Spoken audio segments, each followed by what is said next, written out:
টকাৰে কেতিয়াও ভাল পোৱা নহয় প্ৰমাণ চাওক সামাজিক মাধ্যমত ভাইৰেল হোৱা কেইটামান ফটোৰ সত্যতা কমাজি হয় প্ৰথমে ভিডিওটো আপোনালোকে যিমান পাৰে শ্বেয়াৰ কৰি দিয়ক কিয়নো এইবাৰ সামাজিক মাধ্যমত কেইটামান ফটো ভাইৰেল হৈ পৰিছে নিজ পিতৃ-মাতৃয়ে এইগৰাকী যুৱতীক এইজন ধনী পৰিয়ালৰ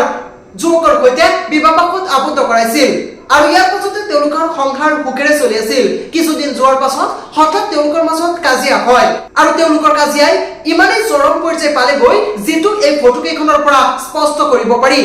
কিমান অত্যাচাৰ কৰিলে এগৰাকী যুৱতীৰ এনে অৱস্থা হ'ব পাৰে আপুনি নিশ্চয় অনুমান কৰিব পাৰিছে সামাজিক মাধ্যমত ভাইৰেল হোৱা এই ফটো কেইখনৰ পৰা স্পষ্ট হৈছে যে টকাৰে কেতিয়াও ভাল পোৱা নহয় সঁচাকৈ ধনী ঘৰৰ যুৱকৰ হাতত আপোনাৰ ছোৱালীক বিয়া দিয়াৰ আগত একবাৰ চিন্তা কৰক অভিভাৱকসকল সঁচাকৈ সজাগ হ'ব হ'ল কিয়নো এইবাৰ সামাজিক মাধ্যমত ভাইৰেল হোৱা কেইটামান ফটোৱে পুনৰ প্ৰমাণ কৰি দিছে টকাৰে কেতিয়াও ভাল পোৱা কিনিব নোৱাৰি প্ৰকৃত মানুহৰ তাত আপোনাৰ ছোৱালীক বিয়া দিয়ক